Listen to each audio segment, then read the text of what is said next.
Assalamualaikum warahmatullahi wabarakatuh.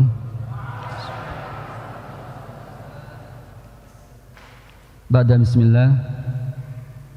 Innal hamdalillah nahmaduhu wa nasta'inuhu wa nastaghfiruh wa na'udzu billahi min shururi anfusina wa min sayyiati a'malina. Man yahdihillahu fala mudilla lahu wa man yudlil fala hadiyalah.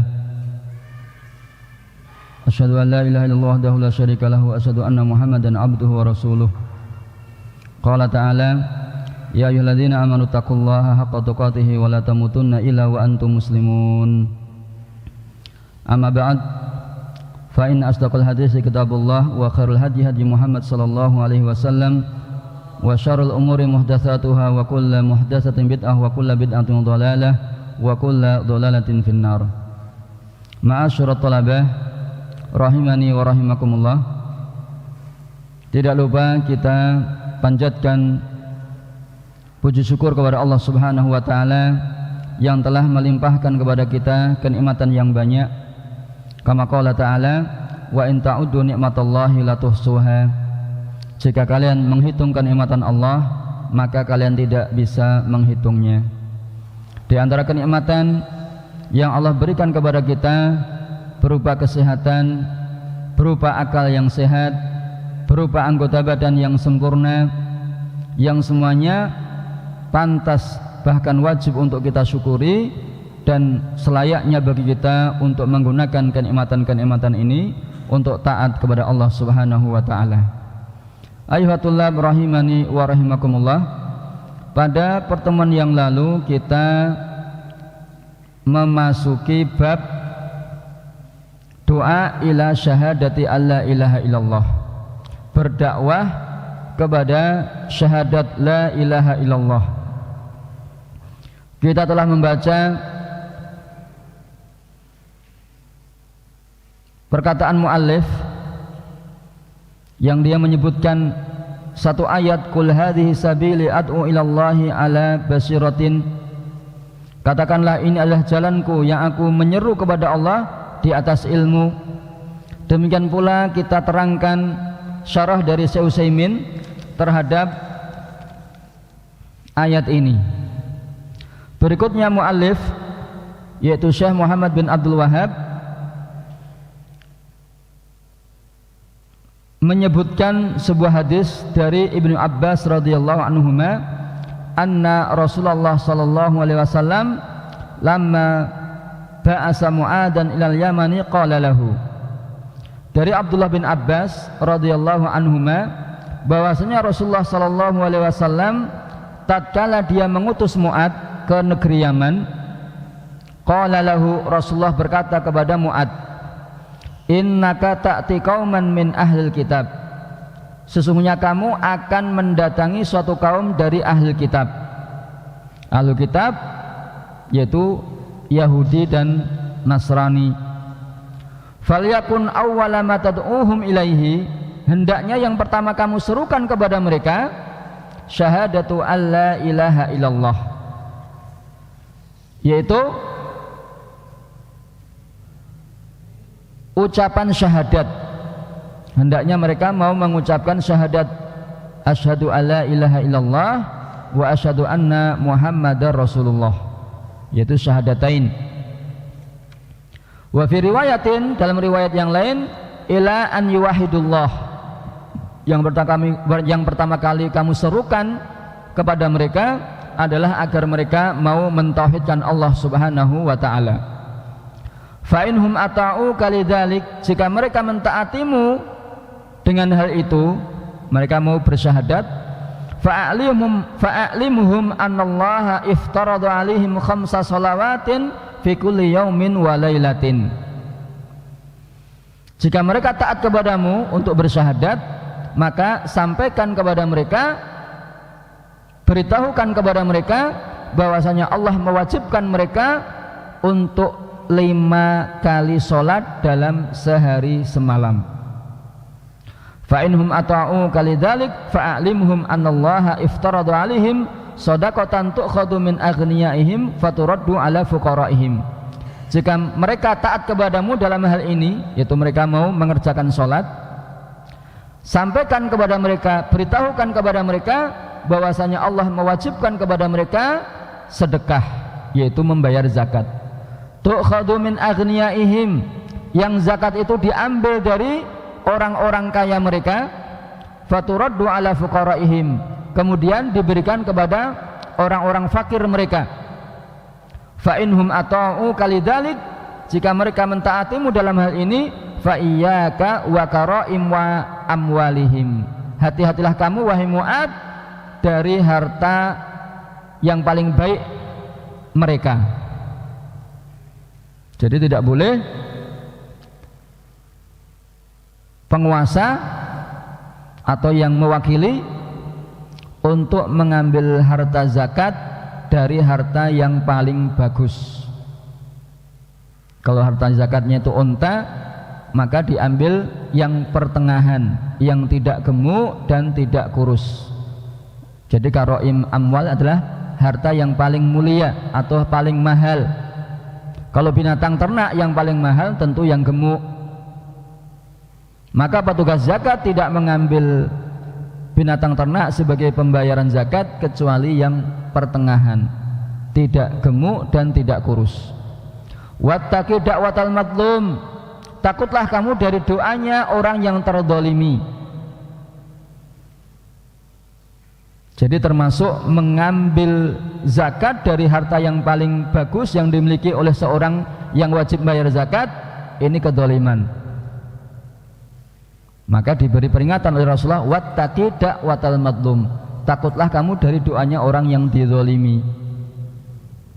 Petugas zakat hendaknya mengambil dari pertengahan harta mereka, tidak gemuk dan tidak kurus, kecuali mereka dengan sukarela membayarkannya. Diambilkan dan diberikan kepada petugas zakat dengan sukarela, maka tidak mengapa. Tapi kalau disuruh mengambil sendiri, tidak boleh mengambil yang paling bagus. Fa innahu laisa bainaha wa bainallahi hijab, sesungguhnya tidak ada antara, fa innahu laisa bainaha wa bainallahi hijab, sesungguhnya tidak ada antara doanya orang yang dizalimi dan antara Allah hijabnya, tidak ada hijabnya atau tidak ada penutupnya. Artinya Allah akan mengabulkan doanya. Hadis ini diriwayatkan oleh Bukhari dan Muslim, hadis yang muttafaqun alaih.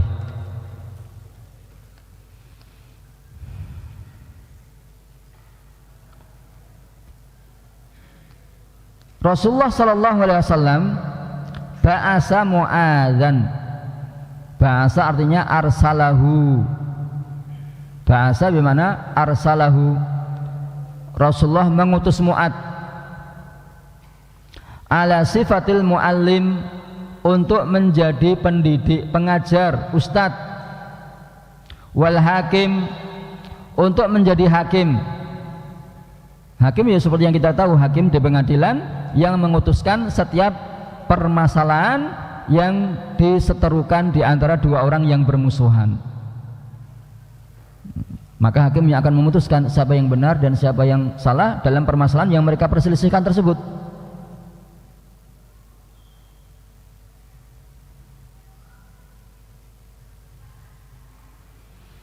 Wadai, dan Allah dan Rasulullah mengutus Mu'adz untuk menjadi dai, pengajar, pendidik, dai dan seorang hakim kepada penduduk Yaman. Ba'asahu fi Rabi'il Awal sana asyara minal hijrah. Rasulullah mengutus Mu'adz pada bulan Rabiul Awal tahun 10 Hijriah. Wa hadha huwal masyhur. Ini adalah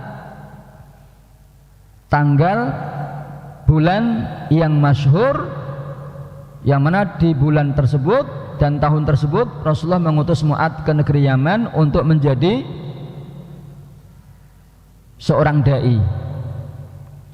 Wa ba'asahu wa huwa wa Abu Musa wa al-Asy'ari. Yang Rasulullah utus Mu'adz dan Abu Musa al-Asy'ari radhiyallahu anhuma. Ba'asa Mu'adzan ila Son'a. Rasulullah mengutus Mu'adz ke kota Son'a. Son'a itu sekarang ibu kotanya Yaman. Wa ma haulaha, dan wilayah-wilayah di sekitar Son'a itu menjadi mas'uliyahnya Mu'ad untuk berdakwah di situ. Wa Abu Musa ila Aden wa ma haulaha, dan Rasulullah mengutus Abu Musa al-Asy'ari ke kota Aden. Kota Aden letaknya di dekat pantai atau selatan bagian Yaman bagian selatan, yang di situ ada pantainya. Pantai laut apa? Laut Aden ya, atau laut Arab. Wa amarahuma an istama'a wa tatawa'a. Rasulullah memerintahkan keduanya, Mu'ad dan Abu Musa al-Asy'ari, an istama'a, untuk bersatu, tidak berselisih. Wa tatawa'a, untuk saling taat. Saling taat ya artinya tidak ada kalanya mengalah, ada kalanya enggak mau kalah. Itu artinya harus saling taat. Dalam setiap permasalahan kan kadang beda pendapat, maka salah satu dari keduanya harus ikut yang lain atau sebaliknya. Enggak boleh berpisah jalan, intinya enggak boleh berselisih. Wala taftariqo, dan janganlah kalian berdua berselisih atau berpecah belah. Wa yassira wa la tu'assira, gampangkan dan jangan mempersulit. Ini prinsip dakwah, itu dibikin yang gampang, dibikin yang mudah dan tidak mempersulit mad'u. Wa dzakira wa la tunafira. Dzakira artinya kalian berdua mengingatkan kaum muslimin kepada apa yang Allah turunkan dari syariat. Wala tunafira, dan jangan kalian berdua membuat lari manusia dari Islam. Jangan membuat lari manusia dari Islam. Ini wasiat atau nasihat Rasulullah sallallahu alaihi wasallam kepada keduanya sebelum keduanya berangkat ke negeri Yaman. Kemudian sabda Nabi tadi atau perkataan Ibnu Abbas tadi, lamma ba'asa Mu'adzan, lamma i'rabuha syartiyah. Lama di sini lama syartiyah. Wa ya harfu wujudin li wujudin. Lama di sini harfu wujud li wujud. Apa itu harfu wujud li wujud? Nah, kalian bisa memperdalam jenis huruf ini di dalam ilmu nahwi. Walau, dan lau harfu imtina'in li imtina'. Kalau huruf lau itu huruf imtina' li imtina'. Sedangkan laula harfu imtina'in li wujudin. Harfu imtina' li wujud. Ini macam-macam huruf dan penggunaannya di dalam bahasa. Kalian bisa memperdalamnya dalam ilmu nahwu. Saya sekedar membacakan perkataan Syekh Utsaimin di sini untuk perinciannya masalah nahwu ini atau huruf. Kalian bisa membacanya dalam nahwu. Qauluhu innaka ta'ti qauman min ahli kitab. Rasulullah berkata dalam hadis Ibnu Abbas ini, innaka, kamu wahai Mu'ad, ta'ti qauman min ahli kitab, kamu akan mendatangi kaum dari ahli kitab, Yahudi dan Nasrani. Qala dzalika mursyidan lahu. Rasulullah mengucapkan perkataan ini untuk memberikan petunjuk kepada Mu'ad. Ini menunjukkan bahwasanya Rasulullah sallallahu alaihi wasallam mengetahui kondisi manusia di zamannya. Rasulullah tahu bahwasanya penduduk Yaman itu Yahudi dan Nasrani atau ahlul kitab. Wa ma ya'lamuhu min ahwalihim, dan apa yang Rasulullah ketahui dari kondisi-kondisi mereka. Dan pengetahuan Rasulullah ini terhadap kondisi manusia di zamannya bisa melalui dua jalan. Mungkin dari wahyu, yaitu Rasulullah diberi kabar oleh malaikat Jibril tentang kondisi penduduk Yaman, atau al-ilmu wa tajribah, pengetahuan dan uji coba. Jadi pengetahuan Rasulullah tentang kondisi manusia di zaman itu bisa jadi dari wahyu atau dari ilmu dan tajribah, uji coba secara langsung, mengetahui secara langsung. Qauluhu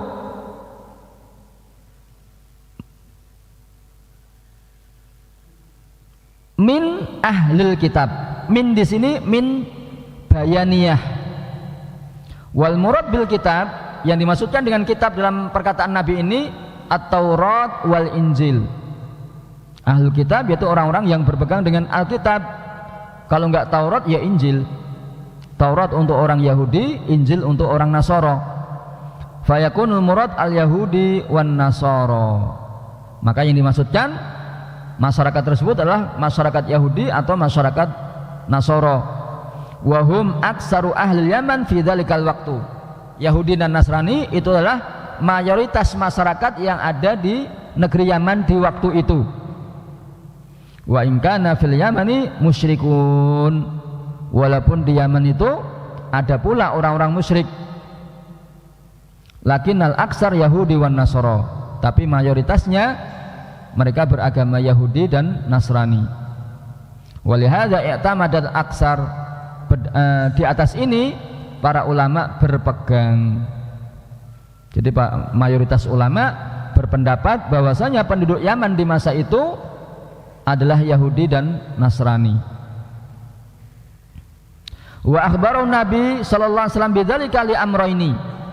Nabi mengkhabarkan Mu'ad dengan ini karena dua perkara. Satu, ayyakuna basiran bi ahwali man yad'u, agar supaya Mu'ad itu mengetahui, mengilmui kondisi orang-orang yang diseru.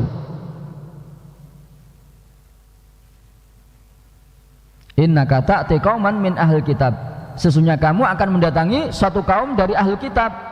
Rasulullah memberitahu Mu'ad dengan hal ini agar Mu'ad tahu kondisi mad'uin, kondisi orang-orang yang akan didakwai. Ternyata yang akan didatangi masyarakatnya adalah ahli kitab.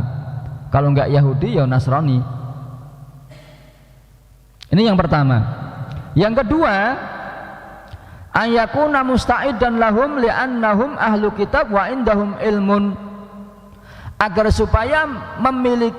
supaya Mu'ad memiliki persiapan ketika akan mendakwai masyarakat ahlu kitab.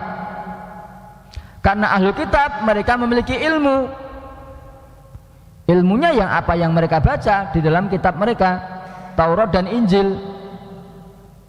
Sehingga Mu'ad memiliki persiapan, menyiapkan hujah-hujah untuk mendakwahi mereka.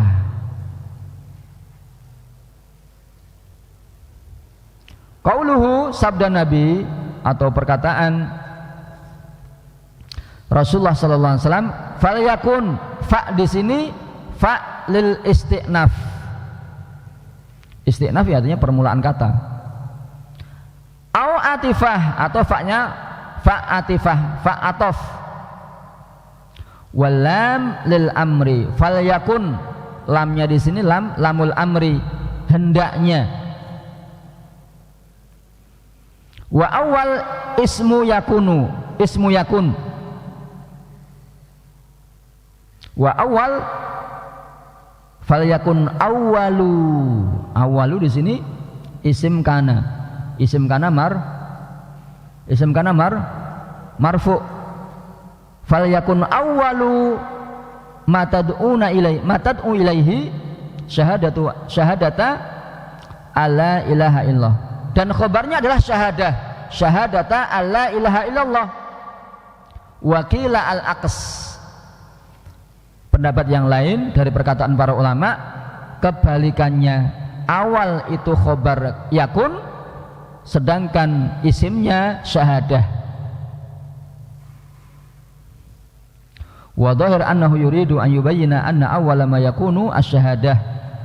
Zahirnya Rasulullah menginginkan dari Mu'adz untuk yang pertama kali didakwahkan adalah agar mereka ahlul kitab itu mau bersyahadat, mengucapkan syahadatain.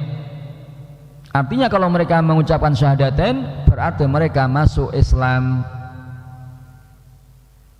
Wa idza kana kadzalika yakunu awwalu marfu'an ala annahu ismun yakun. Jika demikian maka awal di sini adalah ismu yakun dan dia marfu'. Ai awwalu ma tad'uhum ilaihi syahadatu an la ilaha illallah. Pertama kali yang kamu serukan kepada mereka adalah syahadat la ilaha illallah. Kalau mereka mau bersyahadat berarti mereka masuk ke dalam agama Islam. Qauluhu syahadatu syahadahuna minal hudur au minal ilmi. Syahadah di sini apakah dengan kehadiran, menghadiri, menyaksikan bahwasanya tidak ada ilah kecuali Allah, au minal ilmi atau persaksian dengan ilmu. Maka Syafi'i mengatakan minal ilmi, syahadah dari ilmu, persaksian yang didasari dengan ilmu, bukan didasari menghadiri, mengetahui, menyaksikan Allah itu satu atau la ilaha illallah, tidak ada ilah yang berhak diibadahi kecuali Allah. Berdasarkan firman Allah Ta'ala, illa man syahida bil haqqi wa hum ya'lamun, kecuali orang-orang yang bersyahadat atau bersaksi dengan kebenaran dan mereka mengetahui. Jadi persaksiannya persaksian dengan ilmu, bukan persaksian dengan hudur. Hudur itu menghadiri, melihat misalnya. Fasyahadah huna al-ilmu wan nutqu bil lisan. Yang dimaksudkan dengan persaksian di ini atau syahadah di sini adalah persaksian dengan ilmu dan ucapan dengan lisan. Setelah mengetahui, meyakini tidak ada ilah kecuali Allah, kemudian dia mengucapkan la ilaha illallah. Li'anna syahid mukhbirun an ilmin, karena seorang syahid, orang yang bersaksi, dia menghabarkan di atas ilmu. Artinya dia menyampaikan apa yang dia ketahui. Wa hadzal maqam la yakfi fihi mujarradul ikhbar bala buddha min ilmin. Kedudukan semacam ini, kedudukan seorang syahid, seorang saksi, tidak cukup dengan sekedar ikhbar, menyampaikan bala buddha min ilmin, tapi harus disertai dengan ilmu, benar-benar tahu apa yang dia kabarkan, apa yang dia sampaikan. Tidak hanya sekedar menyampaikan tanpa didasari ilmu.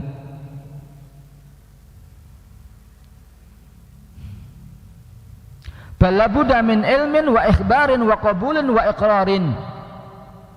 Seorang saksi yang bersaksi bahwasanya tidak ada ilah kecuali Allah, dia harus di atas ilmu, bersaksinya itu di atas ilmu, bersyahadatnya di atas ilmu.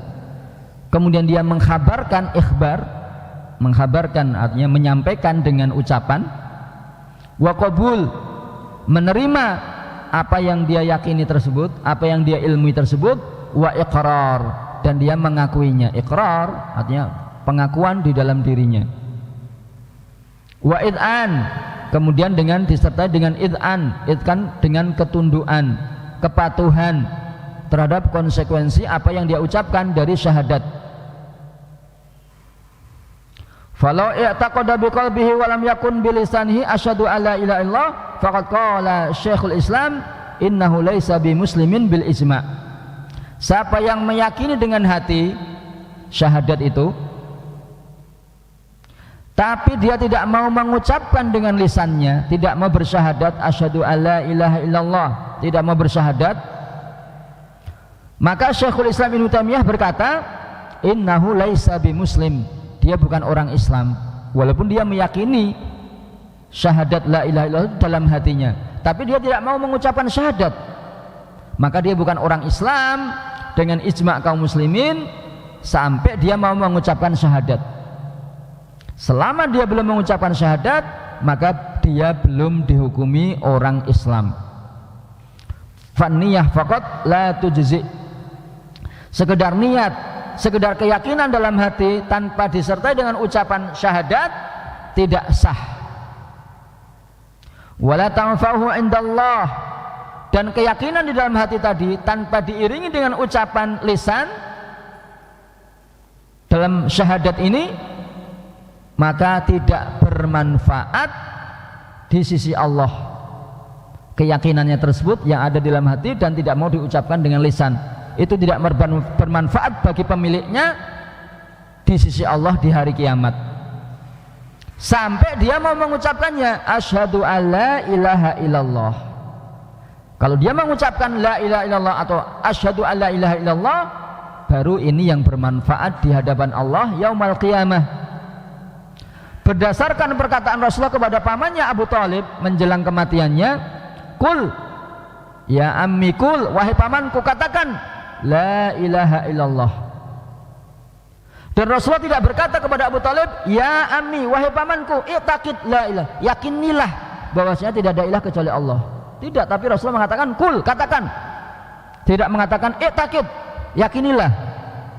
Jadi orang yang meyakini bahwasanya tidak ada ilah kecuali Allah, namun dia tidak mau mengucapkannya, gak berguna sama sekali di sisi Allah yaumal qiyamah. Dia harus mengucapkannya untuk menjadi sah keislamannya.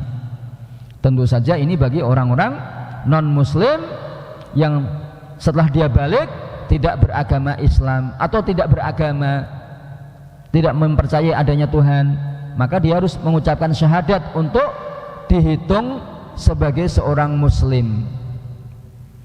Namun kalau dia hanya di dalam hati meyakini la ilaha illallah, gak berguna dengan ijma' kaum muslimin sampai dia mau mengucapkannya. Dan sabda Nabi ilaha, ilah di sini bermakna makluh, yang disembah. Ilah bermakna makluhun, makluh yaitu yang disembah atau yang diibadahi. Fahuwa fi'alun bermakna maf'ulun, wazannya ilah itu wazannya fi'al bermakna maf'ul, ai ma'bud, yang diibadahi atau yang disembah.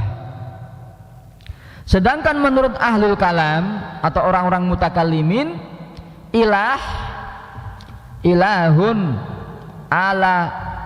alahun, ilahun, alihatun. Ilah itu mufrad, jamaknya alihah. Ilah ismun fa'ilun, ilahun alihun. Jadi ilah menurut ahlul kalam, ilah itu bimana alih, alihun, yani isim fa'il, ay qadirun ala ikhtira'. Ilah menurut ahlul kalam adalah qadirun alal ikhtira', yang mampu menciptakan. Jadi ilah menurut ahlul kalam bermakna qadirun alal ikhtira', yang mampu untuk menciptakan. Wa hadza ma'nan batilun, makna ini batil.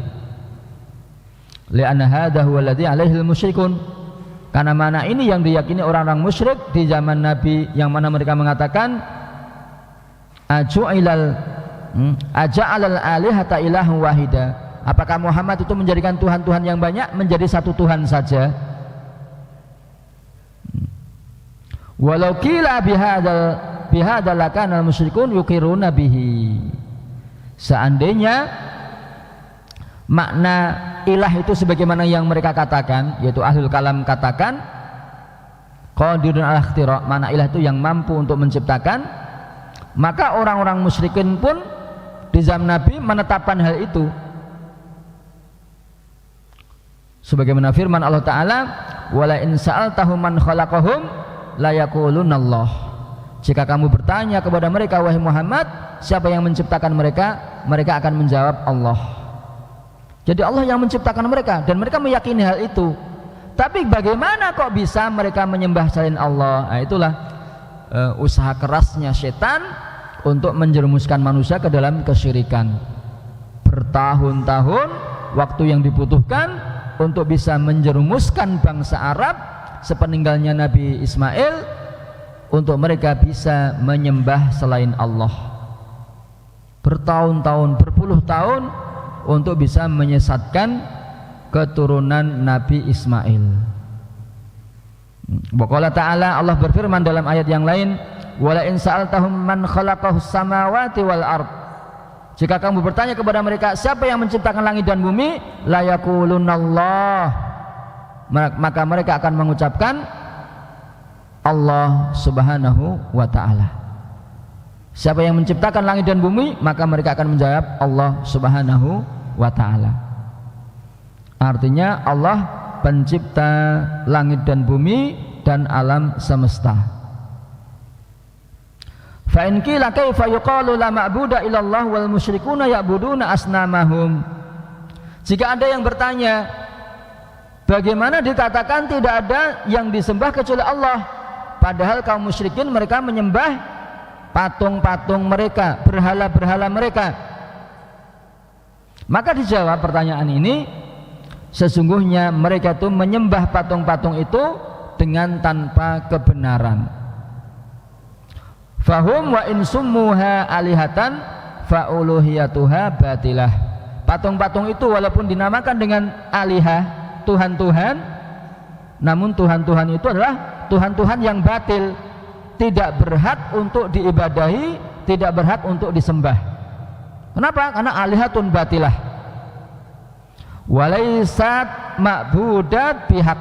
Patung-patung itu bukan sesuatu yang diibadahi dengan kebenaran.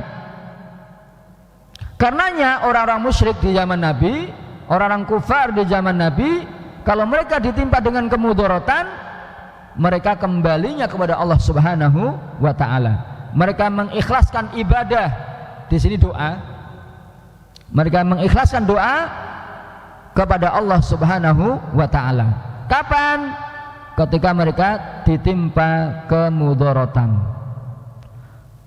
Dan mereka meninggalkan Tuhan-Tuhan atau patung-patung itu yang mereka sembah tiap hari dalam kondisi damai, tentram, aman, tidak ada musibah.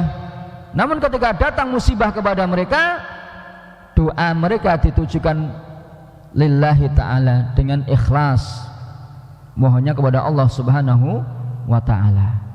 Artinya Tuhan-Tuhan yang mereka sembah itu bukan Tuhan yang hak, bukan Tuhan yang benar untuk diibadahi. Karena dalam kondisi gawat, dalam kondisi mara bahaya, mereka menyembahnya atau berdoanya kepada Allah Subhanahu wa ta'ala. Fahum ya'budunaha wa ya'tarifuna bi annahum la ya'budunaha illa li ajli an tuqarribuhum ilallahi faqat. Mereka menyembah patung-patung tersebut dan mereka mengakui bahwasanya mereka tidak menyembah patung-patung tersebut kecuali agar patung-patung tersebut mendekatkan mereka kepada Allah Subhanahu wa ta'ala. Jadi patung itu disembah agar patung itu mendekatkan mereka kepada Allah Subhanahu wa ta'ala. Artinya patung itu hanya sebagai wasilah, sebagai sarana untuk mendekatkan diri kepada Allah Subhanahu wa ta'ala.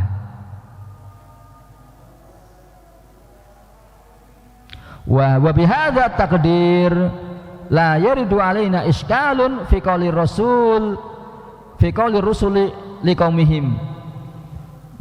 Jika kondisinya demikian, jika takdirnya demikian, maka tidak datang kepada kita iskal, kerumitan tentang perkataan para rasul kepada kaum mereka, u'budullaha ma lakum min ilahin ghairuh. Sembahlah Allah, aku tidak mengetahui ada ilah selain Dia. Karena Tuhan-Tuhan atau patung-patung yang mereka sembah itu tidak berhak atau tidak pantas untuk diibadahi. Yang pantas diibadahi hanya Allah, sebagaimana perkataan para rasul tersebut kepada kaumnya, u'budullaha ma lakum min ilahin ghairuh. Sembahlah Allah saja, tidak ada bagi kalian sesembahan selain Dia. Bal ilahul ma'budu haqqan huwallah. Tuhan yang berhak diibadahi hanyalah Allah Subhanahu wa ta'ala, tidak ada yang lainnya. Kemudian perkataan Nabi kepada Mu'ad, la ilaha illallah, yaitu nafyul uluhiyah li ghairillah, yaitu menafikan uluhiyah, menafikan ketuhanan untuk selain Allah, wa isbatuha lillah, dan menetapkan uluhiyah, yaitu ketuhanan atau yang berhak diibadahi hanya untuk Allah. Walihada ja'at bi tariqil hasri, karenanya kata la ilaha illallah itu datang dengan jalan pembatasan. La ilaha, ini pembatasan, tidak ada ilah illallah kecuali Allah, istisna, hanya Allah yang diperkecualikan. Artinya Allah lah satu-satunya Tuhan yang berhak diibadahi oleh manusia. Kalau ada manusia yang menyembah selain Allah, maka dia terjatuh dalam kesyirikan ataupun kekufuran. Kemudian sabda Rasulullah sallallahu alaihi wasallam,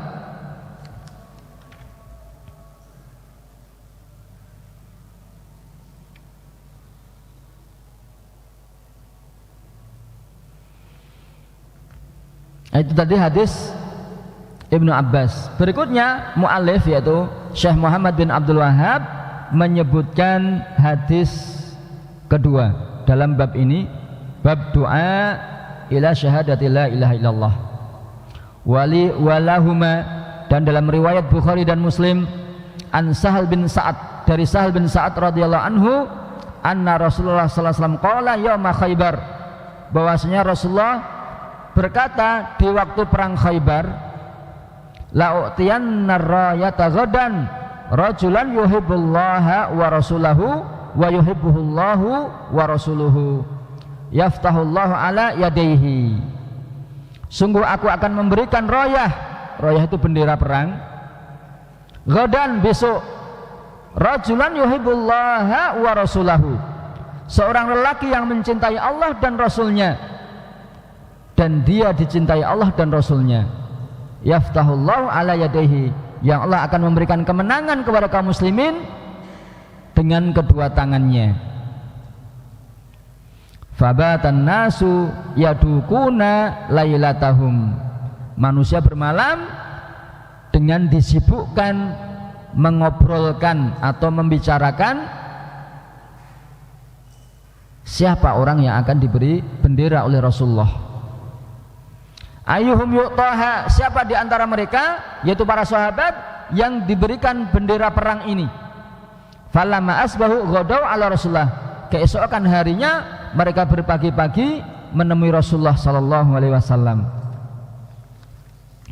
Kulluhum yarju an yu'taha, semuanya berkeinginan agar dia diberi atau diserai bendera perang tersebut. Faqala aina Ali bin Abi Thalib, lalu Rasulullah berkata, di mana Ali bin Abi Thalib? Faqila huwa yastaqi ainaihi, dia sedang sakit pada kedua matanya. Fa arsalu ilaihi fa utiya bihi, maka mereka mengutus utusan kepada Ali sehingga Ali didatangkan kepada Rasulullah. Fa basaqa fi ainaihi, kemudian Rasulullah meludahi kedua matanya, wa da'alahu fa bari'a, kemudian Rasulullah mendoakannya sehingga Ali sembuh. Jadi matanya sembuh seketika. Ka'alam yakun bihi wajah, seakan-akan tidak pernah sakit. Fa'atahu rayah, kemudian Rasulullah memberikan bendera perang tersebut kepada Ali. Faqala, kemudian Rasulullah berkata, unfud ala rislik, pergilah dengan perlahan-lahan, dengan santai, hatta tanzila bisahatihim, sampai kamu mendatangi perkampungan mereka. Sumatuhum ilal Islam, kemudian serulah mereka untuk masuk Islam. Wa akhbirhum bima yajibu alaihim min haqqillah, dan sampaikan kepada mereka apa yang wajib bagi mereka dari hak Allah. Fa wallahi, demi Allah, la yahdiyallahu bika rajulan wahidan, seandainya Allah memberi hidayah kepadamu seorang lelaki, seandainya Allah memberi hidayah kepada seorang lelaki dengan perantaraan dirimu, khairun laka min humrin ni'am, itu lebih baik bagimu daripada unta merah. Ini hadis yang cukup panjang yang diriwayatkan oleh Bukhari dan Muslim, yang menunjukkan bagaimana seorang itu memulai dakwahnya. Jadi dakwah itu didahulukan sebelum perang. Kalau mereka menerima dakwah, ya enggak diperangi. Kalau mereka enggak mau menerima dakwah, ini yang baru diperangi.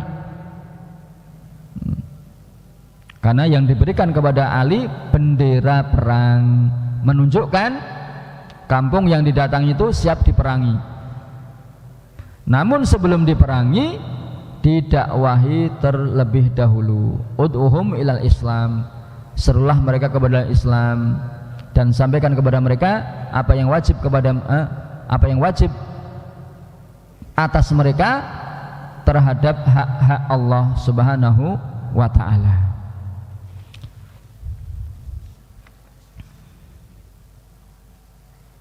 Ayuhatullah rahimani wa rahimakumullah. Perkataan Rasulullah sallallahu alaihi wasallam kepada Ali,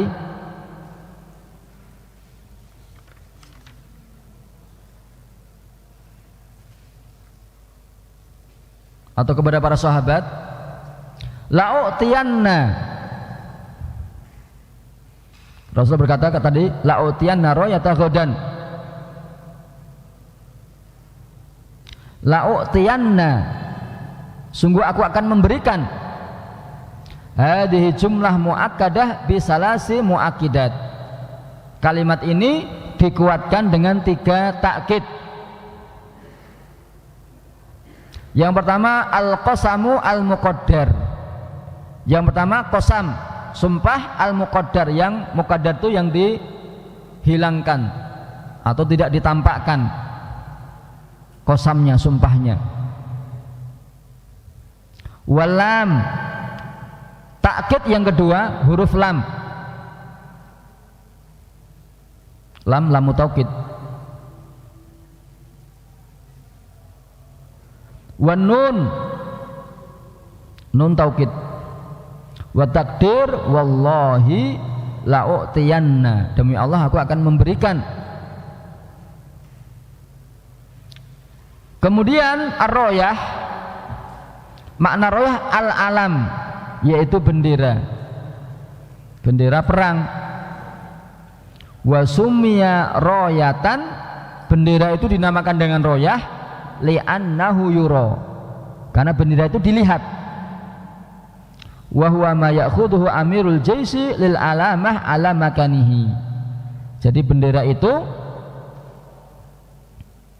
diambil oleh atau dibawa oleh pemimpin pasukan untuk menunjukkan keberadaan pemimpin pasukan di mana, sehingga seluruh pasukan bisa melihat, oh dia pemimpin atau panglima perangnya di sana, di dekat bendera tersebut atau di samping bendera tersebut. Maka dinamakan dengan royah, untuk mengetahui, karena itu dilihat untuk mengetahui tempat atau lokasi pemimpin pasukan. Waliwa kila innahu royah, wa kila maluya a'lahu aluya kulluhu, fayakunu al-farqu bainahuma anna rayah malfufah la tutwa wa liwa yutwa imma a'lahu aw kullahu, wal maksud minhuma al-ma'rifah wa lihadza sumya alaman.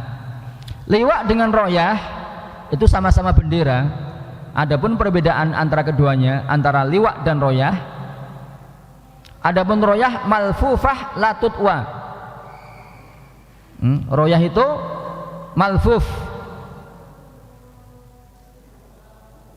malfuf itu dilipat, La tutwa, tidak dibentangkan. Sedangkan liwa yutwa imma a'lahu au kulluhu. Sedangkan liwa itu dibentangkan mungkin bagian atasnya atau seluruh bagian dari bendera tersebut. Dan maksud dari penggunaan liwa dan royah ini lil ma'rifah, untuk mengetahui letak posisi pemimpin pasukan. Kemudian perkataan Nabi Ghadan kan besok. Yuradu bihi ma ba'dal yaum. Yang dimaksudkan dengan Ghadan adalah hari setelah hari ini, besok. Wal amsi, sedangkan kemarin yuradu bihi ma qablahu, sebelum hari ini, itu amsi atau kemarin. Kemudian sabda Rasulullah sallallahu alaihi wasallam, yuhibbuhullahu wa rasuluhu wa yuhibbuhullahu wa rasuluhu. Yuhibbullaha wa rasulahu wa yuhibbuhullahu wa rasuluhu. Diberikan royah itu diberikan kepada seorang lelaki yang mencintai Allah dan Rasulnya, dan dia dicintai Allah dan Rasulnya. Asbatal mahabbah minal janibain. Mahabbatullah sabidatun wahiyya min sifatihi al-fi'liyah. Rasulullah menetapkan dalam hadis ini sifat mahabbah dari kedua sisi. Sisi Ali, yaitu mencintai Allah dan Rasulnya, dan dari sisi Allah dan Rasulnya mencintai Ali. Wa mahabbatullahi sabitah, dan kecintaan Allah itu tetap, artinya Allah memiliki sifat cinta. Wa hiya min sifatihi al-fi'liyah. Mahabbah atau kecintaan Allah itu termasuk sifat-sifat fi'liyahnya Allah. Sifat fi'liyah, di sana ada sifat fi'liyah, ada sifat dzatiyah, dan mahabbah di sini min sifatin fi'liyah lillah. Wa kullu syai'in min sifatillahi yakunu lahu sababun. Setiap sesuatu dari sifat-sifat Allah lahu sabab, memiliki sebab. Fahuwa minas sifatil fi'liyah, dan mahabbah di sini termasuk sifat fi'liyah bagi Allah Subhanahu wa taala. Wal mahabbah laha sababun, dan kecintaan Allah itu memiliki sebab. Artinya orang yang Allah cintai ada sebab-sebab yang menyebabkan dia dicintai Allah. Tentu saja dengan amal solehnya, dengan ketaatannya. Ini yang menjadi sebab seorang hamba mendapatkan kecintaan Allah Subhanahu wa ta'ala. Faqad yubghidullahu insanan fi waqtin wa yuhibbuhu fi waqtin lisababin minal asbab. Kadang seseorang manusia itu dibenci oleh Allah dalam suatu waktu dan dicintai Allah dalam waktu yang lain karena ada sebab-sebabnya. Di satu waktu dia dibenci Allah karena mengerjakan sebab-sebab yang menyebabkan Allah membencinya, dan di waktu yang lain dia mengerjakan sebab-sebab yang menyebabkan dia dicintai Allah Subhanahu wa ta'ala. Ayuhatullah rahimani wa rahimakumullah. Naqta' dars qalilan lisma'il adhan fa'alal muadzin falyakum li'ada'il adhan. Kemudian sabda Nabi sallallahu alaihi wasallam, ala yadayhi, ay yaftahullahu Khaybar ala yadayhi. Ala yadayhi artinya Allah menundukkan, Allah menaklukkan Khaybar melalui tangannya atau dengan kepemimpinannya, sehingga Khaybar bisa ditaklukkan. Artinya ini busra, kabar gembira dari Rasulullah SAW akan kemenangan kaum muslimin dalam perang Khaybar. Kemudian perkataan rawi yaduduna yakhuduna wa jumlatu yadukuna khabaru bata. Yakhudun, khadha yakhudu artinya yakni yadukuna yakni yakhudun. Yakhudun artinya Kita yang kita sampaikan berbicara, ngobrol, memperbincangkan siapa yang akan diberi bendera oleh Rasulullah sallallahu alaihi wasallam untuk perang Khaybar. Dan yadukuna khabaru bata. Dan yadukuna itu khabar bata. Fabatan nasu yadukuna lailatahum. Manusia malam itu memperbincangkan siapa yang pantas atau siapa yang akan diberikan bendera oleh Rasulullah sallallahu alaihi wasallam.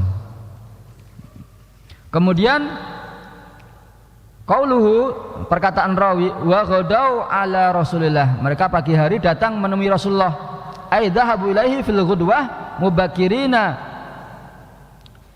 kulluhum, mereka pagi-pagi datang menemui Rasulullah sallallahu alaihi wasallam, mereka semua yaitu para sahabat. Yarju ayyutaha, setiap mereka berkeinginan atau berharap agar Rasulullah itu memberikan kepadanya bendera perang tersebut. Liyana la mahabbatallahi wa rasulihi, agar dia mendapatkan kecintaan Allah dan Rasulnya. Jadi para sahabat itu kalau dalam masalah amalan mereka berlomba-lomba. Sebagai contoh ini ya, mereka berpagi-pagi semuanya datang menemui Rasulullah untuk berharap dia diberi bendera tersebut, bendera perang tersebut. Artinya para sahabat min sifatihim tanafus fit ta'at, berlomba-lomba dalam ketaatan. Kemudian Rasulullah mengatakan, aina Ali, di mana Ali? Yang berkata ini adalah Rasulullah sallallahu alaihi wasallam. Kemudian para sahabat ada yang mengatakan yastaqi ainahi, dia mengalami sakit di kedua matanya. Artinya kedua matanya sakit sehingga tidak bisa datang menemui Rasulullah sallallahu alaihi wasallam. Kemudian mereka mengutus utusan dengan perintah Rasulullah sallallahu alaihi wasallam untuk menghabari Ali untuk datang menemui Rasulullah. Fa'utiya bihi, kemudian Ali didatangkan. Qad ammama ala ainaihi, dia telah menutupi dengan sorban kedua matanya.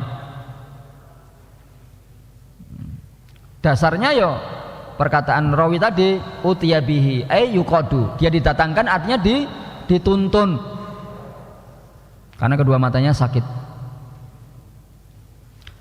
Kemudian perkataan rawi ka'alam yakun bihi wajah, seakan-akan tidak ada sakit di matanya setelah diludahi oleh Rasulullah dan didoakan dengan kesembuhan. Kemudian mata Ali seakan-akan tidak mengalami rasa sakit.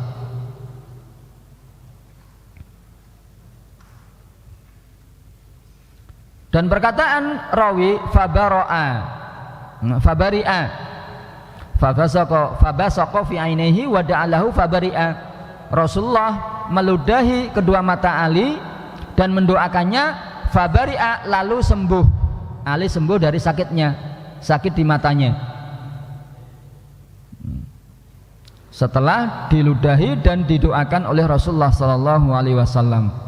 Fahada min ayatillah dalah ala qudratihi wa sidqi rasulihi, ini tanda-tanda kebesaran Allah dan tanda akan kebenaran Rasulullah sallallahu alaihi wasallam, bahwasanya dia utusan Allah. Dan di dalam hadis ini juga ada manaqib Ali bin Abi Thalib. Manaqib itu keutamaan, fadail Ali bin Abi Thalib, yang mana di dalam hadis tersebut disebutkan bahwasanya